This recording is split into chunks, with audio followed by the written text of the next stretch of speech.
Assalamualaikum warahmatullahi wabarakatuh. Apa kabar teman-temanku semuanya dimanapun kalian berada? Semoga teman-teman semua selalu ada dalam lindungan Allah Subhanahu wa Ta'ala. Amin ya Robbal 'Alamin. Dan di video kali ini saya ingin sharing sama teman-teman berbagi pengalaman aja ya, sewaktu saya berjualan berhadapan-hadapan dengan warung lain, persis di depan warung saya, cuman nyebrang jalan aja ya teman-teman. Dan di sini mungkin saya akan ngasih beberapa tips cara menghadapi persaingan dagang yang sehat ya.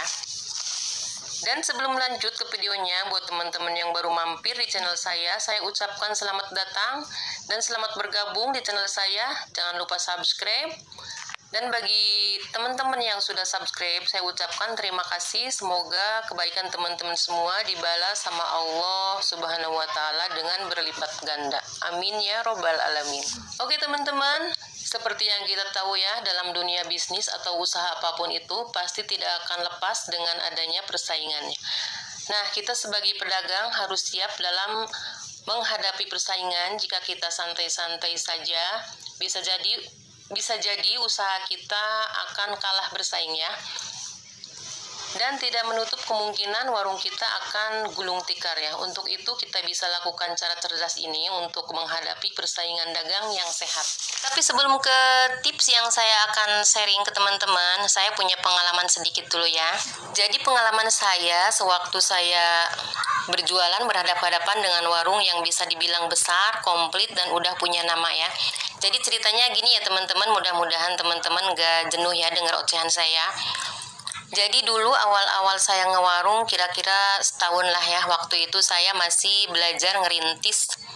Tiba-tiba ada yang buka warung persis di depan warung saya ya, cuman ke sekat jalanan kampung aja ya, jalan kecil gitu. Karena memang persis di depan warung saya itu ada ruko ya, ada 3 ruko yang disewakan. Di situ awalnya saya pede gitu ya, nggak bakalan ada yang buka warung sembako karena di depannya udah ada gitu. Tapi ternyata perkiraan saya salah ya teman-teman, malah ada yang buka, warungnya lebih besar, barangnya banyak, komplit. Sedangkan waktu itu warung saya itu masih kecil ya, barangnya belum banyak seperti sekarang gitu. Mungkin yang buka di depan juga mikirnya, wah warung kecil gitu, cetek gitu ya, gampang gitu menghadapinya. Yang sewa itu teman-teman orang Sumatera ya, orang Medan gitu. Dan kalau di daerah sini warung Ucok itu udah sangat terkenal ya, banyak diburu warga sini gitu, istilahnya udah punya nama ya. Di situ saya agak kaget juga ya, agak down gitu ya, agak sebel juga, sempat ngedumel gitu, jelema teh meni teu boga kikiraan puguh di hareupeun teh aya warung tuh, nah bet buka didinya gitu di hareupeun pisan, meni teu boga perasaan pisan gitu, sempat ngedumel kayak gitu ya. Tapi kalau menurut saya itu manusiawi ya teman-teman, asal jangan berlarut-larut. Jadi berbanding kebalik ya dengan suami saya, dia yang tenang, santai sambil bilang, ini malah kesempatan buat kita maju gitu ya, buat belajar dari mereka. Mereka bisa rame, warungnya bisa bagus, bisa hebat, kita pun pasti bisa gitu. Suami saya itu emang orangnya pantang menyerah ya, pekerja keras, nggak bisa mengalah gitu aja gitu ya teman-teman. Jadi dia mah semangat gitu tuh, aya kagimir gitu cek bahasa Sunda namanya. Singkat cerita, saya berhadapan-hadapan jualan sama Abang Ucok itu ya, selama setahun setengah lah kira-kira ada kayaknya ya. Sampai akhirnya dia pindah. Nanti dulu teman-teman, jadi dia pindah itu bukan berarti kalah saing sama warung saya ya. Cuman karena di daerah sini itu kampung sepi teman-teman, nggak ada akses, memang pinggir jalan ya. Kan kalau kita jualan dan tempat masih sewa mah pasti harus punya target omset ya, kan buat bayar sewa tempat, buat biaya operasional lainnya gitu ya, harus dipikirkan.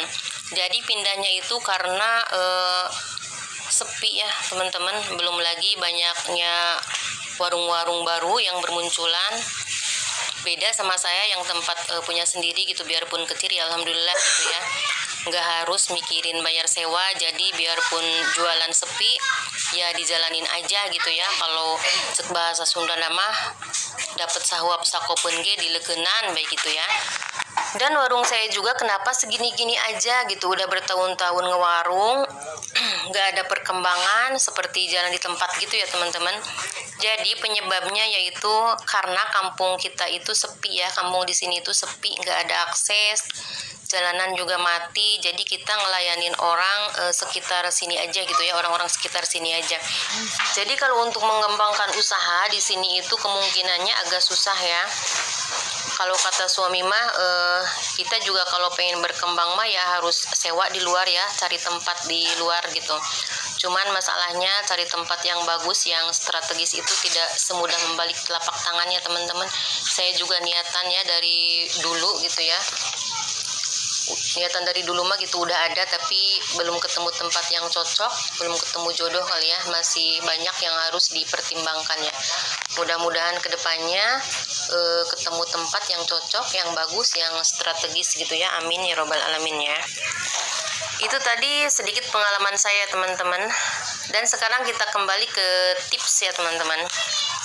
Dan untuk menghadapi persaingan yang sehat, yang pertama adalah kita harus tetap tenang, selalu berpikir positif ya, jangan pernah menganggap pesaing kita itu musuh ya, tapi anggaplah pesaing kita itu adalah guru kita ya. Apalagi kalau pesaing kita itu lebih senior, tokonya lebih rame. Karena ini pengalaman saya ya teman-teman, tanpa kita sadari kita itu banyak sekali ya belajar dari kompetitor kita ya. Dan bagaimana caranya kok warungnya bisa ramai pembeli. Pokoknya ambil hikmahnya dan ambil ilmu dagangnya ya. Kalau aku pribadi mah disaingin sama orang yang warungnya lebih besar, udah punya nama, terus rame, itu satu tantangan ya, dan bisa dijadikan motivasi bagaimana caranya warung kita juga bisa lebih rame. Mereka bisa rame warungnya, kita pun pasti bisa gitu. Harus optimis ya teman-teman. Dan yang kedua adalah amati dan pelajari saingan usaha kita. Hal selanjutnya yang kita bisa lakukan adalah mengamati usaha pesaing kita. Kita juga harus perhatikan ya apa saja produknya yang laku atau yang banyak diminati masyarakat. Gak apa-apa ya teman-teman, belajar mah dari mana aja. Dan kita juga bisa ikutin harga jualnya. Dan untuk mengetahui harga jual mereka, biasanya dari konsumen sendiri suka cerita gitu ya, di warung depan mah harganya segini. Kalau aku mah dulu karena warungnya gak jauh, cuman kesekat jalan doang. Jadi kalau misalnya di warung sebelah ada yang lagi nanya harga, misalnya gini, "Cok, telur berapa sekilo?" misalnya gitu ya. Jawabannya itu kedengeran teman-teman, saking warungnya itu dekat gitu ya sama warung kita ya. Jadi kita bisa ikutin aja gitu harga jualnya. Dan poin selanjutnya untuk menghadapi persaingan sehat adalah jangan pernah sekali-kali merusak harga pasar ya teman-teman. Karena kita pengen warungnya lebih maju, lebih rame, kita jual barang dengan harga modalnya aja misalnya gitu ya, atau di bawah harga modal. Kalau menurut saya mah itu nggak masuk akal ya. Terus kalau lama-kelamaan kita jualan seperti itu, pasti kita akan capek juga ya, akan capek sendiri gitu, nggak dapat untung dari jualan kita. Dan gak menutup kemungkinan ya modal kita lama-lama akan menipis kalau cara jualnya seperti itu. Jadi ujung-ujungnya kayak saling menjatuhkan gitu ya. Itu yang harus kita hindari ya. Adapun kalau bisa kita jangan terlalu mahal dalam menjual. Kita harus paham dengan usaha kita gitu ya, usaha kita sendiri. Usaha kita adalah menjual barang-barang kebutuhan sehari-hari. Jadi kalau warung kita enggak mau kalah saing, kita jangan terlalu banyak dalam mengambil keuntungan ya teman-teman, karena si konsumen akan tahu ya, selisih 500 atau 1000 juga pasti tahu gitu ya. Dan poin yang terakhir adalah maksimalkan pelayanan atau ramah sama pelanggan ya. Masalah pelayanan ini di setiap tips-tips dagang itu pasti selalu ke bawah ya. Kalau sayuran mah kayak toge gitu ya. Dina lotek aya, dina baso aya, dina soto aya gitu ya. Karena gini teman-teman, pelayanan yang ramah adalah salah satu cara untuk membuat si pelanggan itu senang dan merasa puas ya dengan pelayanan kita yang baik dan ramah. Biarpun kita sudah menjual harga yang murah, tapi kalau pelayanan kita buruk, itu nggak ngaruh ya sama konsumen, malah si konsumen itu akan males gitu berbelanja di warung kita kalau kita pelayanannya kurang baik gitu ya. Itu dia teman-teman tips cara menghadapi persaingan yang sehat. Mohon maaf bila ada salah-salah kata.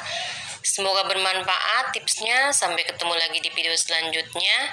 Jangan lupa subscribe. Wassalamualaikum warahmatullahi wabarakatuh.